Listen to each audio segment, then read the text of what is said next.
Hello दोस्तों, मैं आशीष कुमार अपने YouTube channel Bihar GK tricks में आपका स्वागत करता हूं। तो आज हम लोग इस पुस्तक के दूसरे चैप्टर राष्ट्रीय पुस्तकालय और पुस्तकालय के प्रकार के सभी प्रश्नों को इस वीडियो में देखेंगे। तो आइए चलते हैं, वीडियो को स्टार्ट करते हैं। तो आज का पहला प्रश्न है, पुस्तकालय विश्वविद्यालय का हृदय है। यह कथन किसका है? किसने यह कहा था कि पुस्तकालय विश्वविद्यालय का हृदय है? तो याद रखेंगे option D, Radha Krishnan commission ने यह कहा था कि पुस्तकालय विश्वविद्यालय का हृदय है। अब अगला प्रश्न है, लोकतांत्रिक भावना को मजबूत बनाने और समझ को विकसित करने का मुख्य रूप से मार्गदर्शन सिद्धांत कौन सा है? तो याद रखेंगे ऑप्शन बी, अर्थात सार्वजनिक पुस्तकालय का सिद्धांत। अब अगला प्रश्न है, छात्र, अध्यापक और शोध छात्र थे खाली स्थान के उपभोक्ता हैं। तो इसका सही उत्तर है ऑप्शन डी, शैक्षणिक पुस्तकालय के उपभोक्ता हैं। आप लोग चाहें तो इसके डिस्क्रिप्शन का स्क्रीनशॉट ले सकते हैं या फिर चाहें तो वीडियो को पॉज करके पढ़ सकते हैं। अब आइए चलते हैं अगले प्रश्न पर। इंदौर के शासकीय अहिल्या केंद्रीय पुस्तकालय के भवन को किस नाम से भी जाना जाता है? तो याद रखेंगे सफ़ेद कोठी के नाम से भी जाना जाता है। अब अगला प्रश्न है, दिल्ली सार्वजनिक पुस्तकालय दिल्ली की स्थापना हेतु किसके द्वारा वित्तीय एवं तकनीकी सहयोग प्रदान किया गया था? तो याद रखेंगे इसका सही उत्तर है ऑप्शन बी, अर्थात national education scientific and cultural organization. अब अगला प्रश्न है, भारत में सर्वप्रथम पुस्तकालय विज्ञान के स्नातकोत्तर पाठ्यक्रम किस विश्वविद्यालय द्वारा शुरू किया गया था? तो याद रखेंगे इसका सही उत्तर है ऑप्शन सी, अर्थात दिल्ली विश्वविद्यालय के द्वारा। अब अगला प्रश्न है, चाहे तो आप लोग इसका डिस्क्रिप्शन पढ़ सकते हैं। अब अगला प्रश्न है, पढ़ने की आदत एवं स्वयं शिक्षा की रुचि जागृत करना किसका उद्देश्य है? तो याद रखेंगे इसका सही उत्तर है विद्यालय पुस्तकालय एवं सार्वजनिक पुस्तकालय की। अब अगला प्रश्न है, महाविद्यालय पुस्तकालय किस श्रेणी में आता है? तो याद रखेंगे महाविद्यालय पुस्तकालय शैक्षणिक पुस्तकालय की श्रेणी में आता है। अब अगला प्रश्न है, इंफॉर्मेशन अर्थात उच्च शिक्षा के लिए सूचना साक्षरता सक्षमता मानक किसके द्वारा तैयार किया जाता है? तो इसका सही उत्तर है ऑप्शन डी, अर्थात ACRL के द्वारा। अर्थात ACRL का फुल फॉर्म होता है association of college and research libraries. अब अगला प्रश्न है, किस भारतीय पुस्तकालय में पांडुलिपियों का सबसे बड़ा संग्रह है? तो याद रखेंगे इसका सही उत्तर है सरस्वती भवन पुस्तकालय में। अब अगला प्रश्न है, विभिन्न प्रकार के संगठनात्मक चार्ट विभिन्न प्रकार के पुस्तकालयों के लिए हैं या नहीं? तो याद रखेंगे हाँ बिल्कुल हैं, अर्थात सही उत्तर ऑप्शन ए, अर्थात यस होगा। अब अगला प्रश्न है, पुस्तकालय समिति निम्न में से किसका अंग है? तो याद रखेंगे पुस्तकालय समिति यह पुस्तकालय शासन का अंग है। अब अगला प्रश्न है, वर्तमान में राजस्थान के राजकीय सार्वजनिक पुस्तकालय किस विभाग के अधीन संचालित है? तो इसका सही उत्तर है ऑप्शन सी, भाषा एवं पुस्तकालय विभाग के। चाहे तो वीडियो को रोक करके पढ़ सकते हैं। अब अगला प्रश्न है कि पुस्तकालयों के विकास के लिए सबसे पहली बार प्रयास किसके द्वारा किए गए थे? तो आप लोग याद रखेंगे, इसका सही उत्तर है ऑप्शन सी, अर्थात सयाजी राव गायकवाड़ तृतीय के द्वारा। अब अगला प्रश्न है, पुस्तकालयों के शैक्षणिक उपयोगकर्ता कौन है? तो इसका सही उत्तर ऑप्शन सी, अर्थात छात्र, शिक्षक और शोधकर्ता। कौन है? छात्र, शिक्षक और शोधकर्ता। अगला प्रश्न है, किस प्रकार के पुस्तकालयों में उपभोगकर्ताओं का सर्वेक्षण बहुत उपयोगी है? तो इसका सही उत्तर ऑप्शन सी, शैक्षणिक और विशेष प्रकार के पुस्तकालय में। अब अगला प्रश्न है, देहरादून में स्थित अंधे और विकलांग के लिए पुस्तकालय यह किस प्रकार की पुस्तकालय है? तो इसका सही उत्तर ऑप्शन बी, विशेष प्रकार की पुस्तकालय। अब अगला प्रश्न है, किस प्रकार के पुस्तकालयों का उद्देश्य उपयोगकर्ताओं की अकादमिक और शोध संबंधी जरूरतों को बढ़ावा देना है? तो याद रखेंगे, इसका सही उत्तर ऑप्शन डी, अर्थात विश्वविद्यालय पुस्तकालय।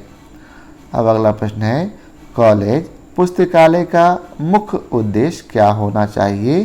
तो याद रखेंगे, इसका मुख्य उद्देश्य support of the teaching program of the college, अर्थात क्या हो गया कि किसी कॉलेज के शैक्षणिक प्रोग्राम को सपोर्ट अर्थात सहयोग करना।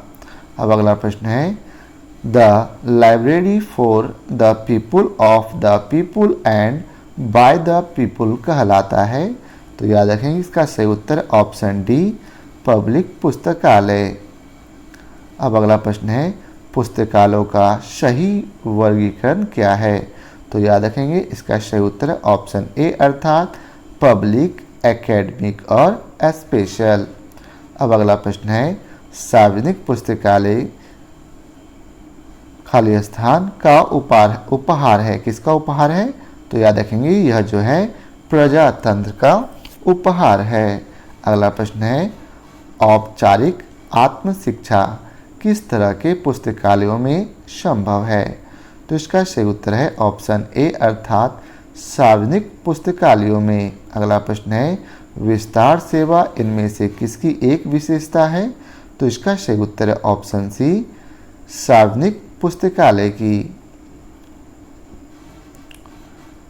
अब अगला प्रश्न है, भारत में पुस्तकालय आंदोलन किस वर्ष शुरू किया गया था? तो याद रखेंगे, भारत में पुस्तकालय आंदोलन यह 1910 में शुरू किया गया था। अब अगला प्रश्न है, यूनिवर्सिटीज हैंडबुक भारत निम्नलिखित के द्वारा प्रकाशित किया जाता है? तो इसका सही उत्तर है ऑप्शन बी, भारतीय विश्वविद्यालय संघ के द्वारा। अब अगला प्रश्न है, यूनाइटेड किंगडम में विश्वविद्यालय और महाविद्यालयों को जोड़ने वाला सूचना नेटवर्क क्या है? तो याद रखेंगे, JANET, अर्थात जनेट।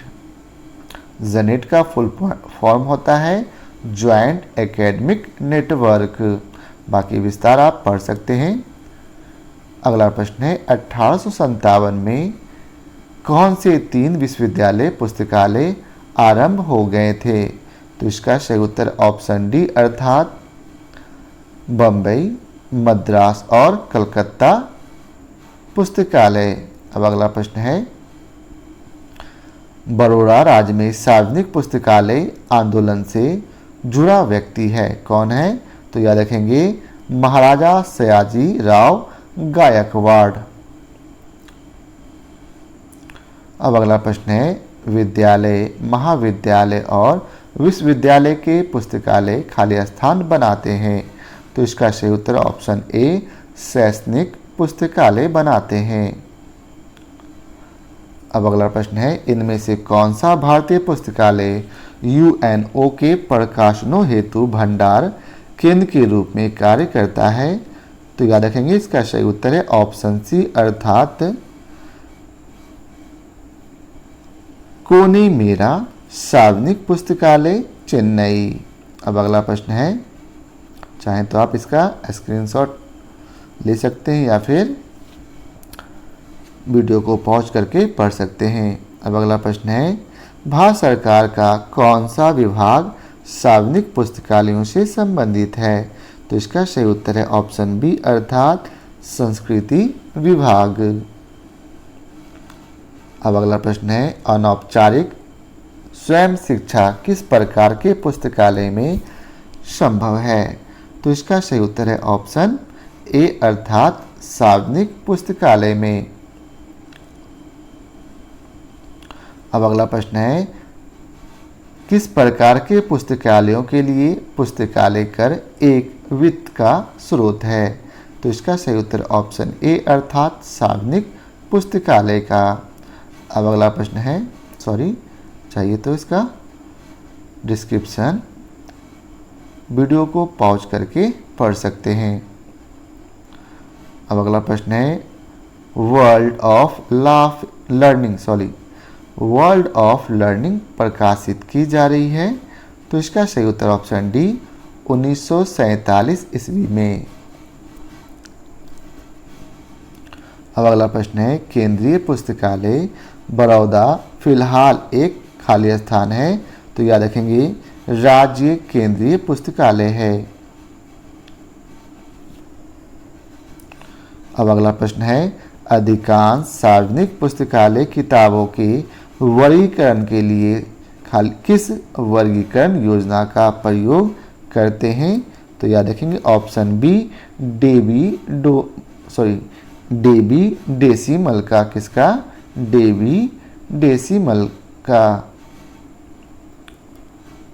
अब अगला प्रश्न है, पुस्तकालय कानून खाली स्थान के विकास से संबंधित है। किसके विकास से संबंधित है? तो याद रखेंगे सार्वजनिक पुस्तकालयों के विकास से संबंधित है।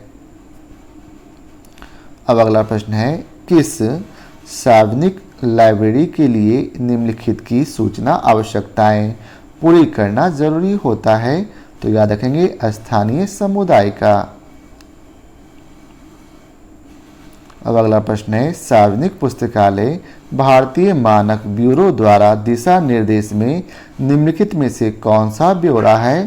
तो याद रखेंगे इसका सही उत्तर ऑप्शन बी किसी पुस्तकालय के लिए अपेक्षित जगह का ब्यौरा। अब अगला प्रश्न है, कौन सा पुस्तकालय संयुक्त राष्ट्र संघ के एक न्यासी पुस्तकालय के रूप में काम करता है? तो इसका सही उत्तर है option A Delhi public library. अब अगला प्रश्न है, किस प्रकार के पुस्तकालयों में बकाया प्रभार आय का अतिरिक्त स्रोत होता है? तो याद रखेंगे इसका सही उत्तर है अकादमिक।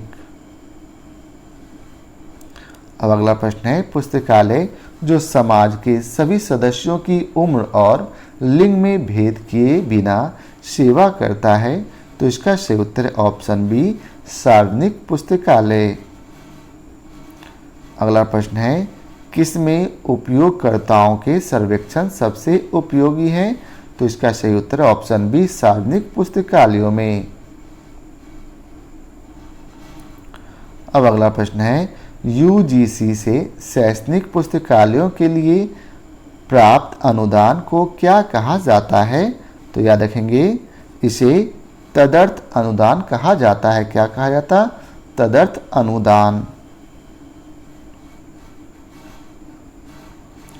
अब अगला प्रश्न है, भारत के पुस्तकालय कानून के अनुसार भारत में सार्वजनिक पुस्तकालयों के निर्देशक कौन हैं? तो याद रखेंगे इसके निर्देशक राज्य स्तर पर मुख्य कार्यकारी अधिकारी होते हैं। अब अगला प्रश्न है, भारत में विकास के रूप में सार्वजनिक पुस्तकालय का शुरुआती आंदोलन आरंभ हुआ था। कहाँ आरंभ हुआ था? तो याद रखेंगे बड़ौदा में। अगला प्रश्न है, खुदा बख्श ओरिएंटल सार्वजनिक पुस्तकालय कहाँ स्थित है? तो याद रखेंगे यह पटना में स्थित है। कहाँ? पटना में।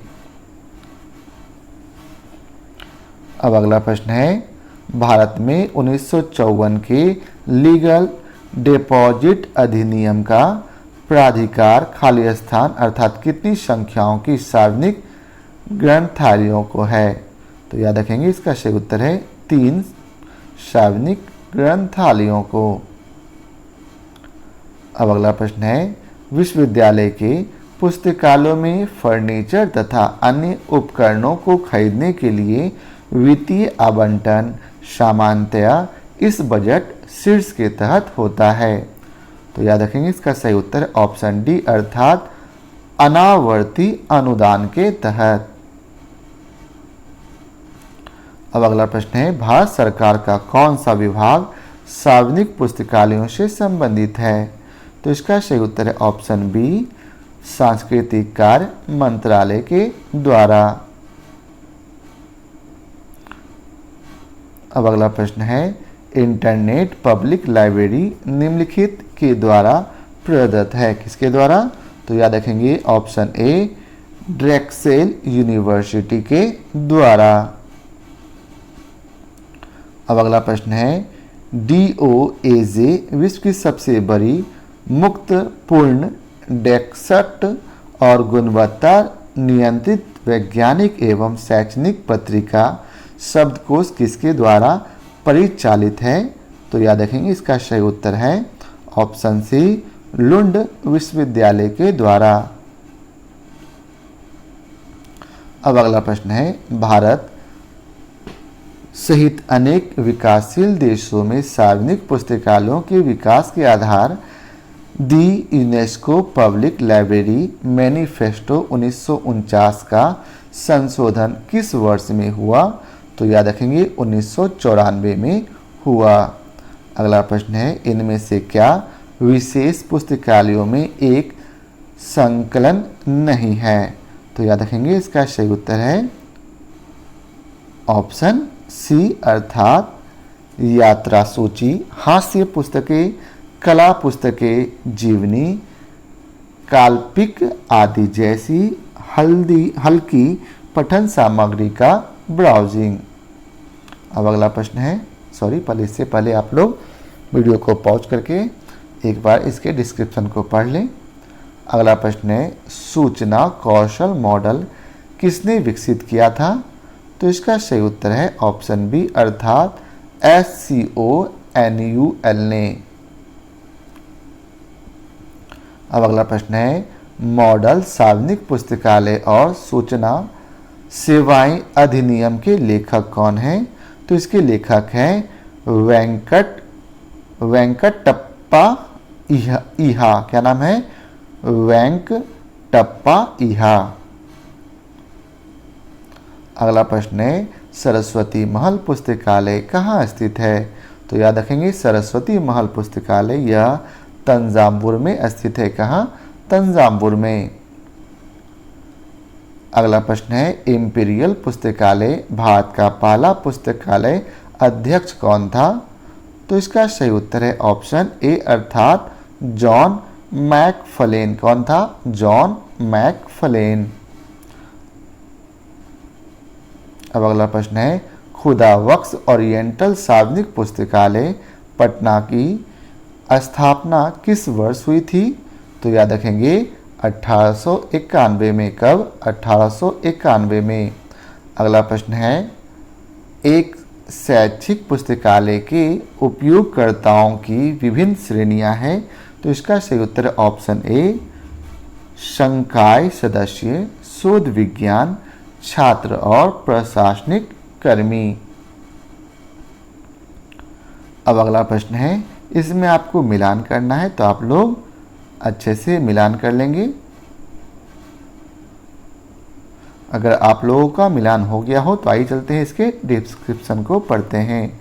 इसमें आपको बताया गया है कि कोनीमारा पब्लिक लाइब्रेरी जिसकी स्थापना 5 दिसंबर 1896 को की गई थी, यह चेन्नई में है।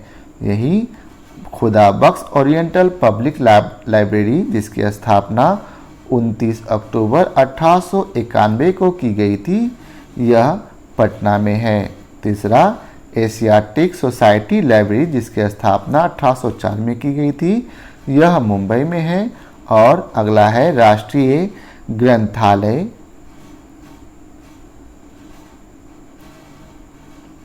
जो कि 1836 और 1 फरवरी 1953 में पब्लिक के लिए खोल दिया गया था, यह कोलकाता में है। अब अगला प्रश्न आपको एसर्सन रीजन से प्रश्न है, जिसका अधिकथन है, यद्यपि सूचना को वस्तु समझा जाता है, पुस्तकालय वित्त की दृष्टि से सुदृढ़ नहीं है। इसमें आपको तर्क दिया गया है, हर प्रकार के पुस्तकालय सूचना को वस्तु के रूप में बढ़ावा देने में असफल रहे हैं।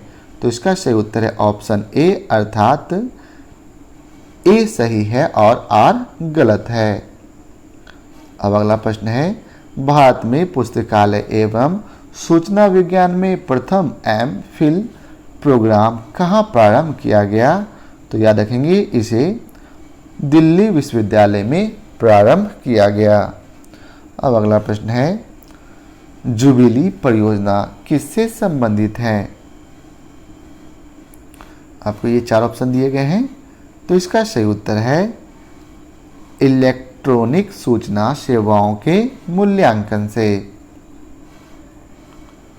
अब अगला प्रश्न है, अगले प्रश्न में आपको मिलान करना है, तो आप लोग चाहें तो मिलान कर लें।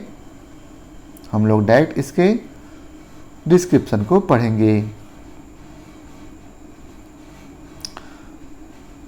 तो इसका सही उत्तर है पहला, सार्वजनिक पुस्तकालय विस्तार एल.आर. मैककोलविन ने किया था। वहीं शैक्षिक पुस्तकालय प्रबंधन एम.बी. लाइन, विकासशील देशों के लिए विश्वविद्यालय एम.ए. गॉलफैंड और शैक्षिक और अनुसंधान पुस्तकालय भवनों की योजना के.डी. मेटकाफ ने की थी। अब अगला प्रश्न है, किस संगठन से संबंधित ऐतिहासिक या फिर सरकारी अभिलेखों का रखरखाव कहाँ किया जाता है? तो इसका सही उत्तर है ऑप्शन डी, अर्थात सरकारी पुस्तकालय में। कहाँ? सरकारी पुस्तकालय में, और इसका सही उत्तर है ऑप्शन डी, अर्थात 2 और 4 सही हैं। तो देखते हैं 2 और 4 में क्या है।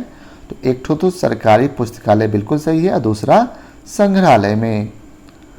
अब अगला प्रश्न है, भारत सरकार का कौन सा विभाग सार्वजनिक पुस्तकालयों से संबंधित है? तो याद रखेंगे, संस्कृति विभाग जो है यह सार्वजनिक पुस्तकालयों से संबंधित है। अब अगला प्रश्न है आपको अभिकथन, जिसमें दिया गया है, पिछले 2 दशकों के शैक्षिक पुस्तकालयों में विद्वान लोगों का आना जाना बहुत कम हो गया। वहीं तर्क दिया गया है कि विद्वतापूर्ण संसाधन प्रत्येक के लिए आसानी से कहीं भी किसी भी समय अभिगम्य है। तो इसका सही उत्तर है ऑप्शन सी, अर्थात ए सत्य है लेकिन आर असत्य है। अब अगला प्रश्न है, अगले प्रश्न में आपको मिलान करना है, तो आप लोग मिलान कर लें। आपको ज़्यादा समय चाहिए तो वीडियो को पॉज कर लें। अब आइए चलते इसके विस्तार को पढ़ते हैं। विशेष पुस्तकालय यह समीक्षात्मक समीकरण है। वहीं सार्वजनिक पुस्तकालय यह सरकारी सूचना को लोकप्रिय बनाना है। राष्ट्रीय पुस्तकालय ग्रंथावली परक सेवाएं उपलब्ध कराता है और शैक्षिक पुस्तकालय यह ज्ञान का रक्षण करता है। अब अगला प्रश्न है, किसने कहा था कि सार्वजनिक ग्रंथालय की जिम्मेदारी स्थानीय एवं राष्ट्रीय प्राधिकरणों की है? इसका समर्थन निश्चित निधानों एवं वित्त पोषण राष्ट्रीय एवं स्थानीय सरकारों द्वारा किया जाना चाहिए। तो इसका सही उत्तर है ऑप्शन डी, अर्थात यूनेस्को घोषणा पत्र के द्वारा।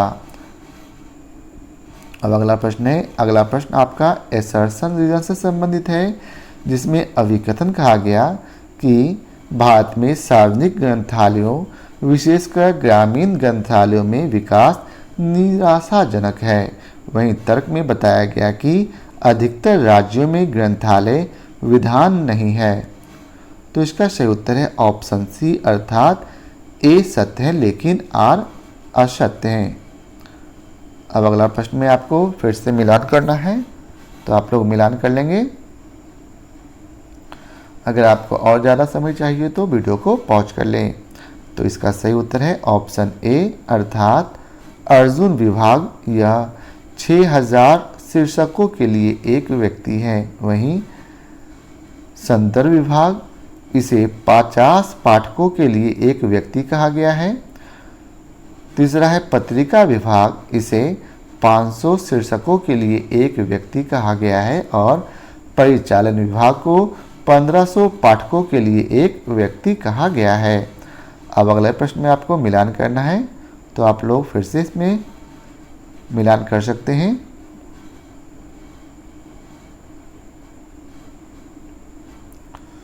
तो आइए चलते हैं इसके विस्तार को पढ़ते हैं।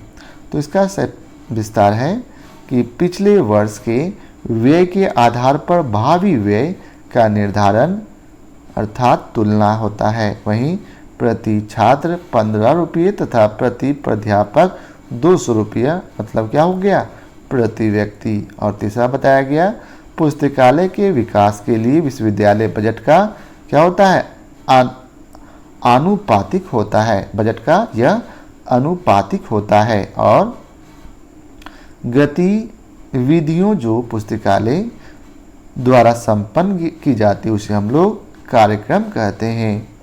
अब अगला प्रश्न है, निम्नलिखित विश्वविद्यालय पुस्तकालयों को उनकी स्थापना के वर्ष अनुसार व्यवस्थित कीजिए।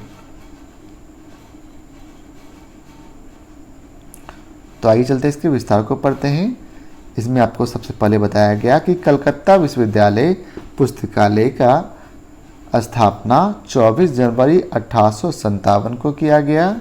बॉम्बे विश्वविद्यालय पुस्तकालय की स्थापना 1864 को, मद्रास विश्वविद्यालय पुस्तकालय की स्थापना 1907 को, दिल्ली विश्वविद्यालय पुस्तकालय की स्थापना 1922 को किया गया था।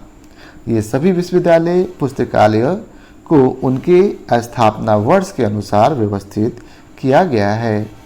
अब अगला प्रश्न में भी आपको अरेंज करना है, तो इसका सही उत्तर है ऑप्शन ए। तो आइए चलते इसके विस्तार को पढ़ते हैं।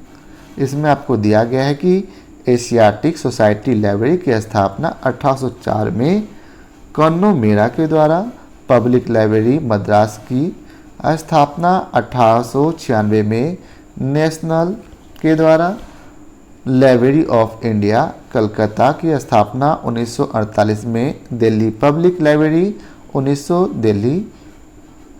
दिल्ली पब्लिक लाइब्रेरी दिल्ली 1951 में। बाकी विस्तार को आप लोग पढ़ लेंगे। अब अगला प्रश्न है ऑप्शन ए, अभिकथन क्या दिया गया है कि भारत में अधिकांश शैक्षणिक पुस्तकालय प्रौद्योगिकी उन्मुख सेवा संसाधनों के रूप में तब्दील होने में पीछे रह गए हैं। वहीं कथन आर में बताया गया है कि शीर्ष शैक्षणिक निकायों तथा पुस्तकालय संघों ने मानक तथा नीतियों तैयार करने में अग्रणी भूमिका नहीं अदा की है। तो इसका सही उत्तर है ऑप्शन सी, अर्थात ए और आर दोनों सत्य हैं। अब अगला प्रश्न है, निम्नलिखित को कालानुक्रमित क्रम में व्यवस्थित कीजिए। तो इसका सही उत्तर है ऑप्शन बी। तो आइए इसके विस्तार को पढ़ते हैं।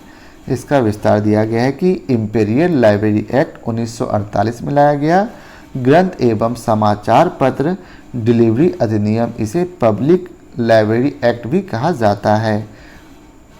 1954 आरटीआई एक्ट 15 जून 2005 और आईटी अमेंडमेंट एक्ट 2008 को आया था।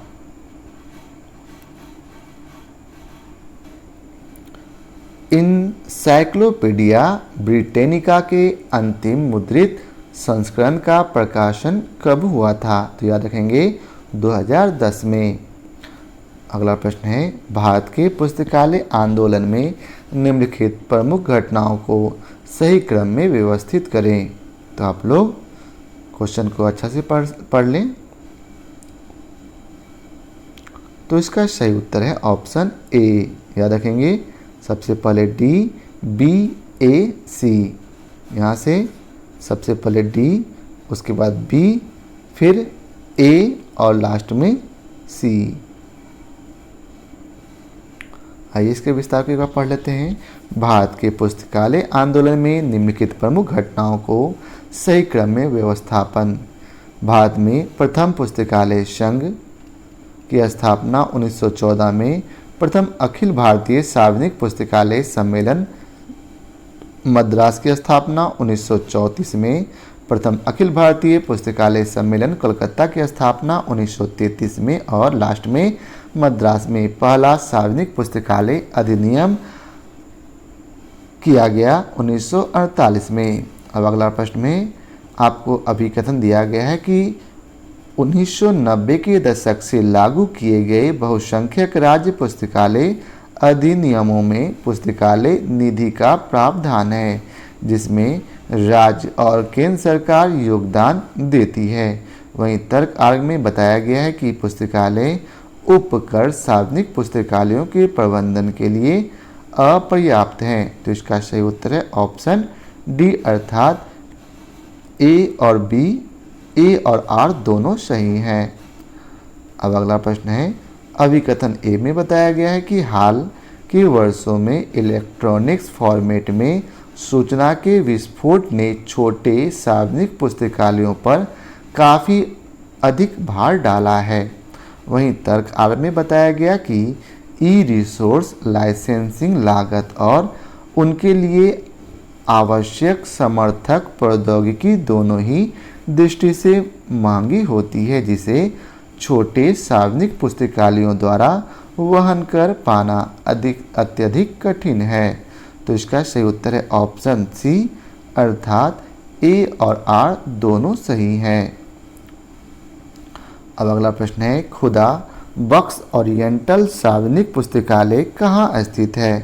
तो याद रखेंगे, यह पटना में स्थित है, जिसकी स्थापना 29 अक्टूबर 1891 में खान बहादुर खुदा के द्वारा की गई थी।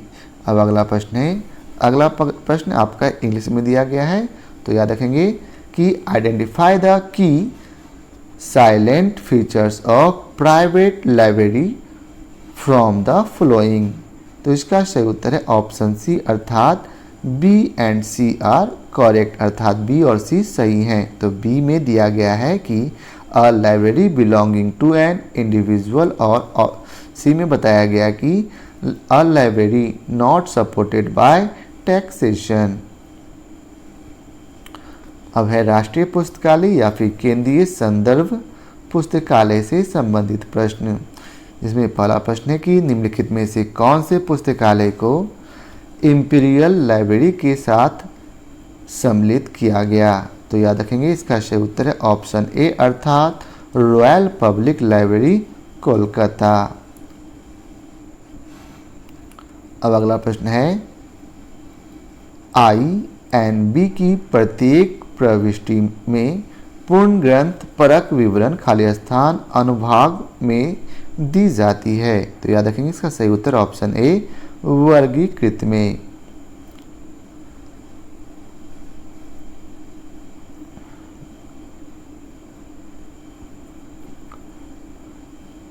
अब अगला प्रश्न है, कलकत्ता में भारतीय राष्ट्रीय पुस्तकालय के प्रकाशन निम्नलिखित में से कौन से हैं। तो इसका सही उत्तर ऑप्शन डी, अर्थात ए और डी केवल।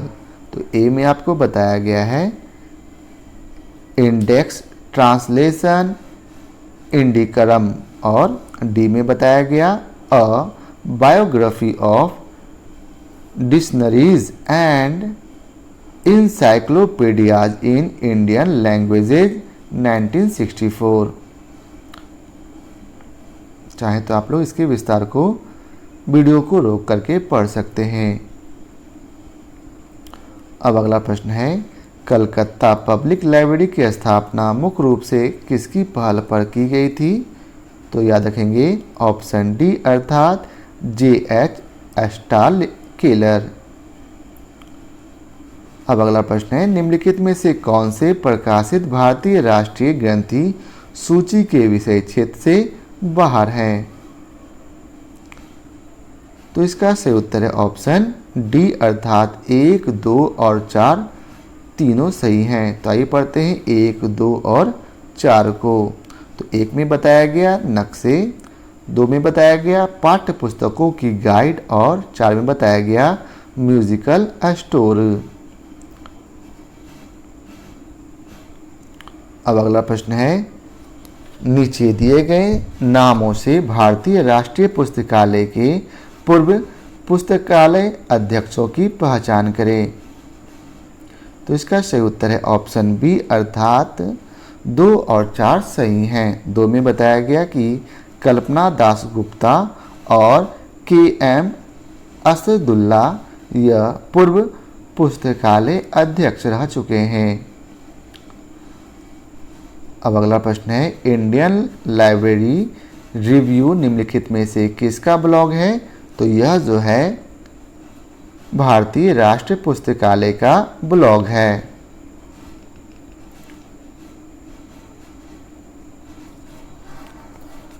अब अगला प्रश्न है, स्वतंत्रता पश्चात भारतीय राष्ट्रीय पुस्तकालय के प्रथम पुस्तकालय अध्यक्ष कौन थे? तो याद रखेंगे ऑप्शन सी BS केशवन। क्या नाम है?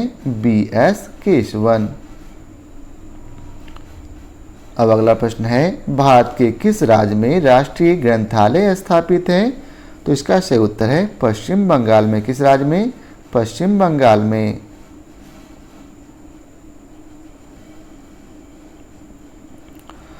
अब अगला प्रश्न है, इंडियन नेशनल बिब्लियोग्राफी का प्रकाशन किसके द्वारा किया जाता है? तो इसका सही उत्तर है ऑप्शन ए अर्थात राष्ट्रीय पुस्तकालय कोलकाता के द्वारा। अब अगला प्रश्न है, दृष्टि बाधित के लिए राष्ट्रीय पुस्तकालय स्थित है कहाँ? तो इसका सही उत्तर है ऑप्शन बी देहरादून में। कहाँ? देहरादून में।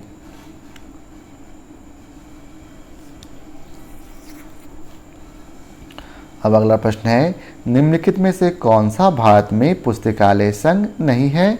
तो इसका सही उत्तर ऑप्शन डी भारतीय राष्ट्रीय पुस्तकालय यह संघ नहीं है।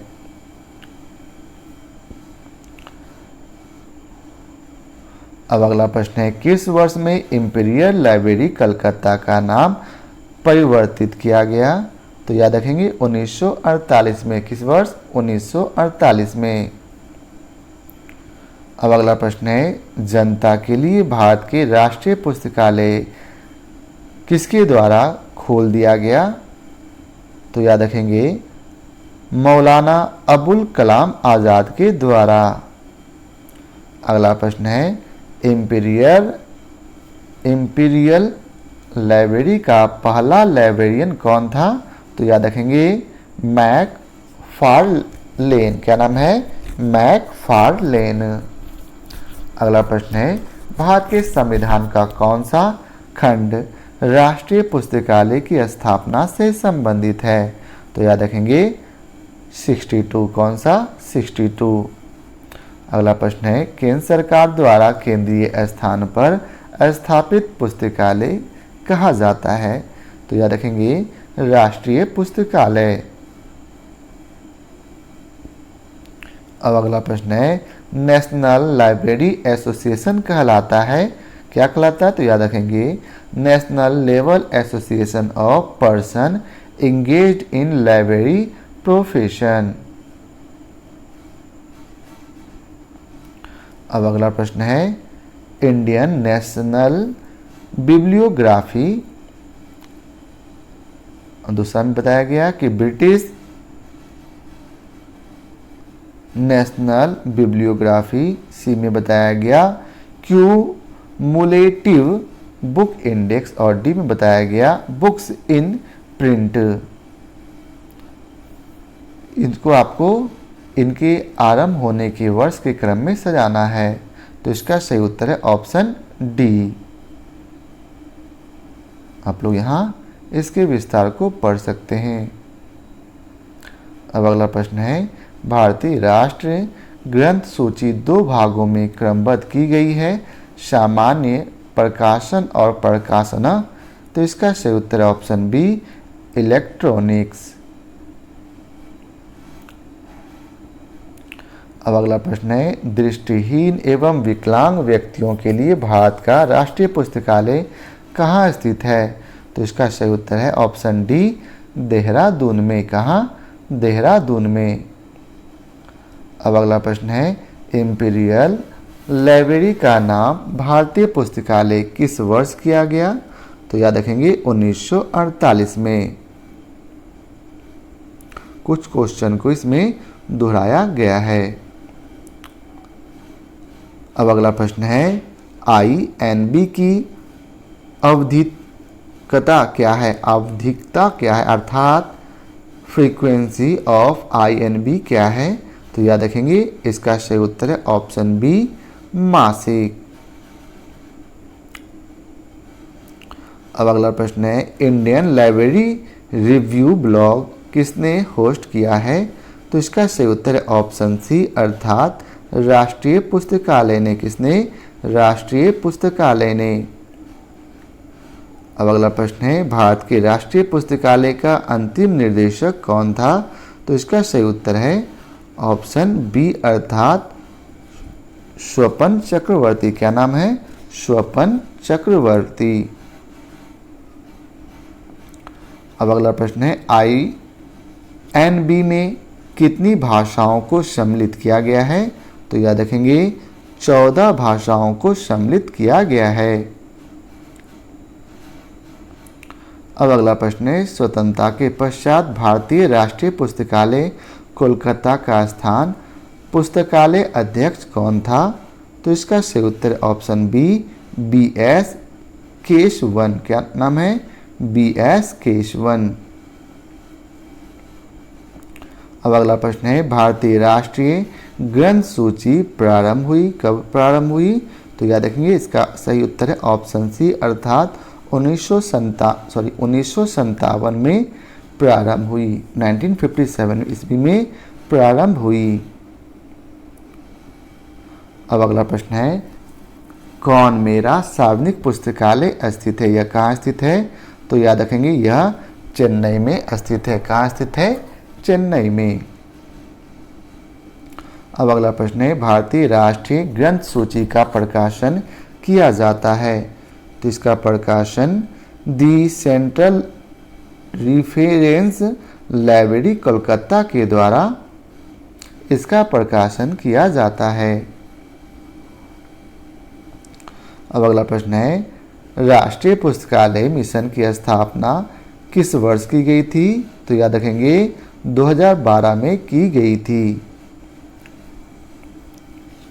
अब अगला प्रश्न है, राष्ट्रीय पुस्तकालय मिशन का पुनर्गठन कितने वर्षों में किया गया? तो इसका पुनर्गठन 3 वर्षों में किया गया। अब अगला प्रश्न है, स्वतंत्र भारत के प्रथम राष्ट्रीय पुस्तकालय अध्यक्ष कौन थे? तो याद रखेंगे BS केशवन। कौन थे? BS केशवन। अगला प्रश्न है, कौन सा पुस्तकालय प्रकाशित की गई प्रत्येक पुस्तक की एक निःशुल्क कॉपी प्राप्त करने के लिए कानूनन हकदार है? तो इसका सही उत्तर ऑप्शन बी, निक्षेपागार पुस्तकालय। कौन सा? निक्षेपागार पुस्तकालय।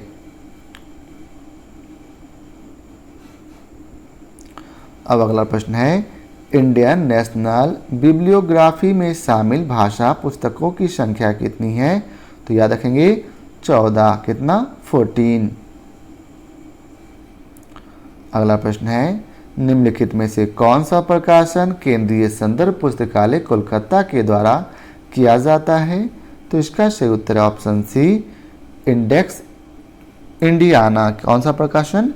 Index Indiana.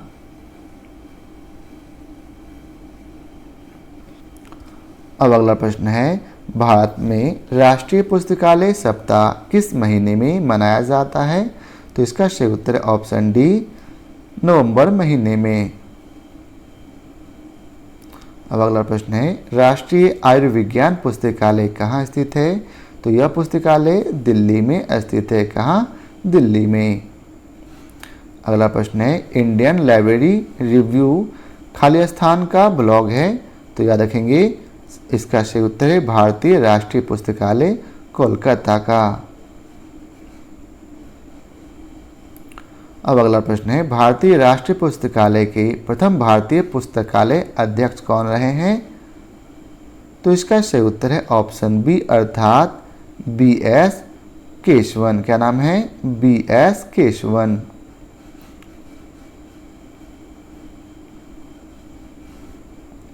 अब अगला प्रश्न है, भारतीय राष्ट्रीय संदर्भ ग्रंथ सूची के खंडों की कंप्यूटरीकृत पीढ़ी की शुरुआत खालिस्तान से हुई है। किस?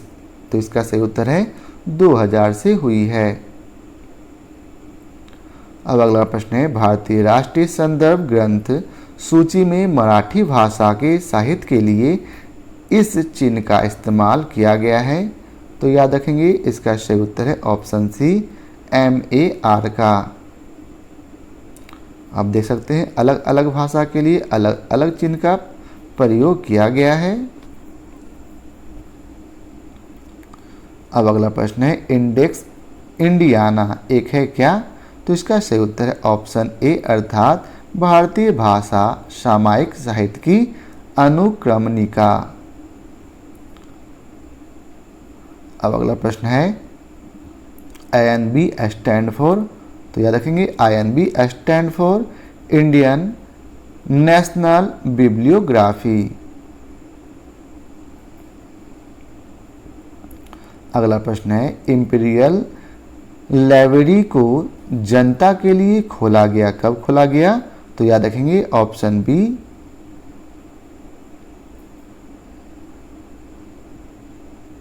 30 जनवरी 1903 को। कब खोला गया?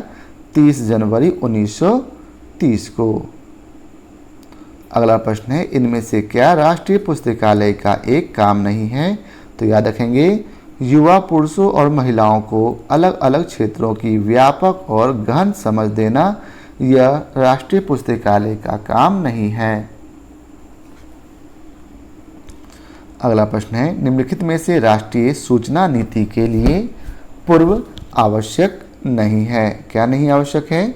तो याद रखेंगे ऑप्शन बी अर्थात राष्ट्रीय ग्रंथ सूची का उत्पादन आवश्यक नहीं है।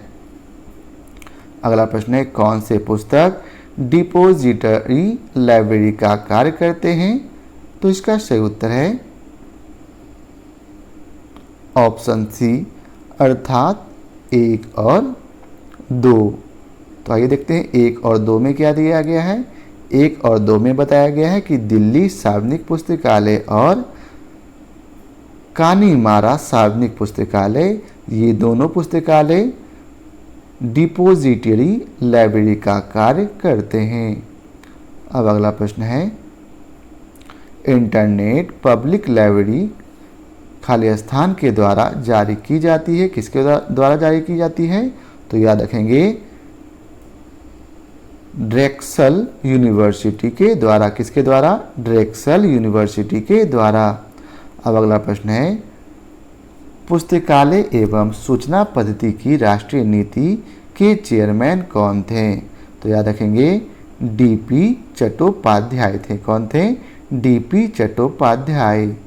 अगला प्रश्न है, राष्ट्रीय पुस्तकालयों का उनकी स्थापना वर्ष के आधार पर सही क्रम क्या है?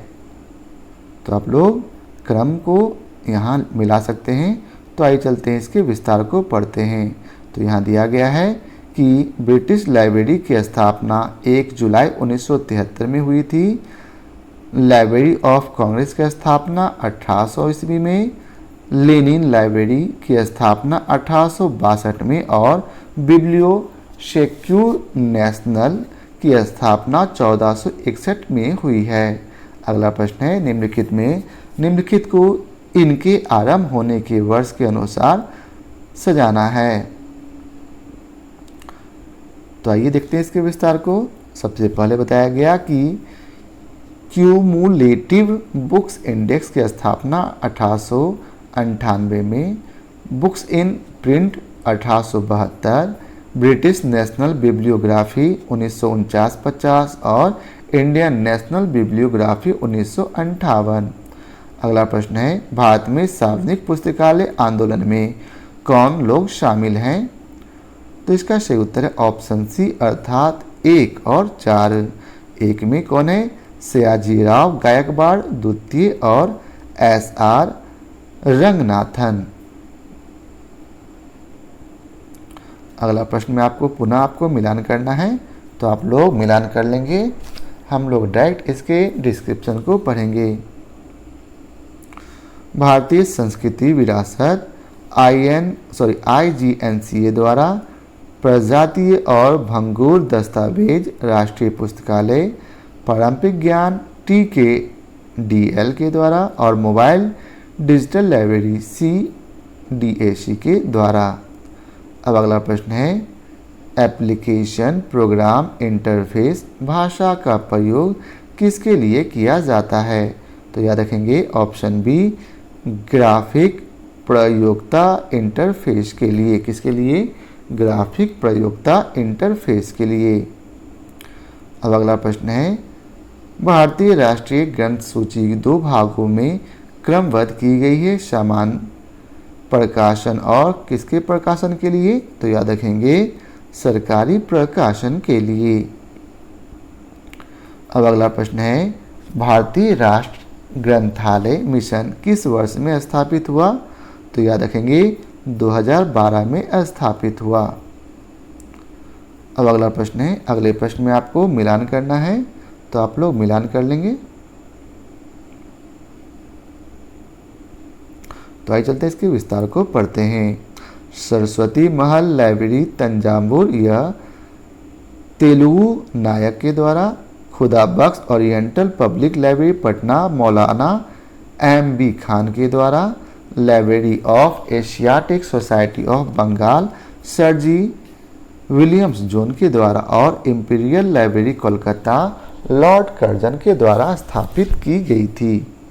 अब अगला प्रश्न है, अभिकथन ए में बताया गया है कि इंडियन नेशनल बिब्लियोग्राफी भारतीय प्रशासनों का सर्वाधिक व्यापक स्रोत है, और तर्क आरक में बताया गया कि कलकत्ता की नेशनल लाइब्रेरी पुस्तक सुपुर्दगी अधिनियम के अंतर्गत प्रत्येक भारतीय प्रकाशन की एक प्रतिलिपि प्राप्त करने की अधिकृति है। तो इसका सही उत्तर है ऑप्शन बी अर्थात ए गलत है और और आर सत्य है। अब अगला प्रश्न है, इंपीरियल लाइब्रेरी कोलकाता का प्रथम पुस्तकालय अध्यक्ष कौन था? तो याद रखेंगे इसका सही उत्तर है ऑप्शन ए जॉन मैकफॉलेन।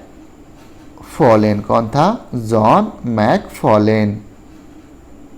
अब अगला प्रश्न है, भारतीय राष्ट्रीय ग्रंथ सूची किस प्रकार की ग्रंथ सूची है? तो इसका सही उत्तर ऑप्शन ए गणनात्मक। किस प्रकार का? गणनात्मक। अगला प्रश्न है, अभिकथन इंडियन नेशनल बिब्लियोग्राफी में भारतीय प्रकाशनों के कुल उत्पादन की उपेक्षा की गई।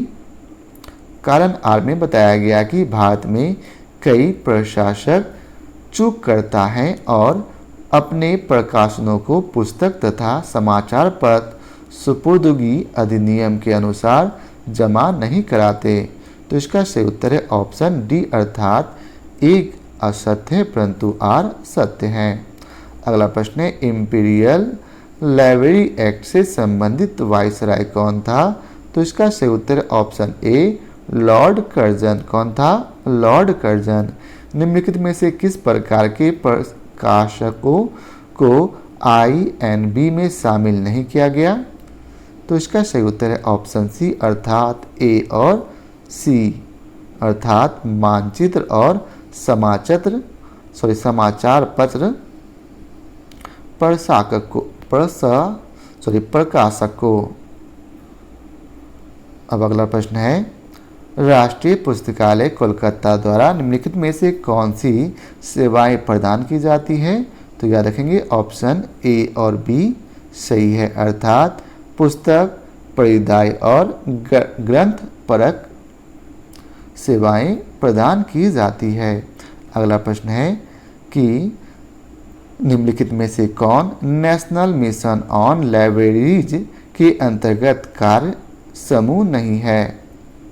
तो इसका सही उत्तर है ऑप्शन सी, अर्थात सी और डी सही है,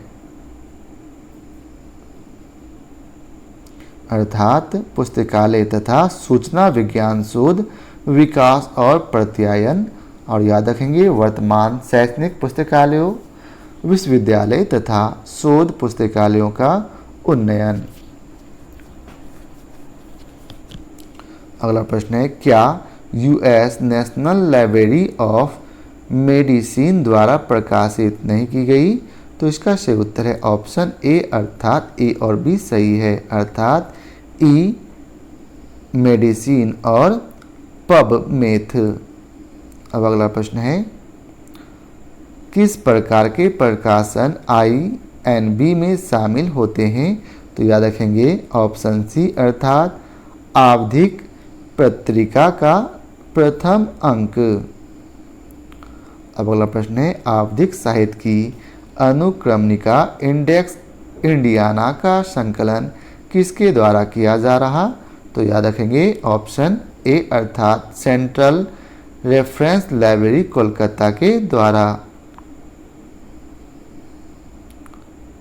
अब अगला प्रश्न है भारत का राष्ट्रीय पुस्तकालय वर्ष में कितने दिन कार्य करता है? तो याद रखेंगे ऑप्शन सी, 362 दिन। अगला प्रश्न है निम्नलिखित में से कौन सा प्रकाशन केंद्रीय संदर्भ पुस्तकालय कोलकाता द्वारा किया जाता है? तो याद रखेंगे इंडेक्स इंडियाना। अगला प्रश्न है भारत में राष्ट्रीय पुस्तकालय सप्ताह किस महीने में मनाया जाता है? तो याद रखेंगे नवंबर महीने में। किस महीने में? नवंबर महीने में। अगला प्रश्न है राष्ट्रीय आयुर्विज्ञान पुस्तकालय कहाँ स्थित है? तो यह जो है ऑप्शन सी, दिल्ली में स्थित है। कहाँ स्थित है? दिल्ली में। अगला प्रश्न है भारतीय ग्रंथालय संघ का निर्माण कब हुआ? तो याद रखेंगे 1933 में। कब? 1933 में। अगला प्रश्न है इंडियन लाइब्रेरी रिव्यू खालिस्तान का ब्लॉग है? तो याद रखेंगे ऑप्शन डी, भारतीय राष्ट्रीय पुस्तकालय कोलकाता का। अब अगला प्रश्न में आपको अरेंजमेंट करना है।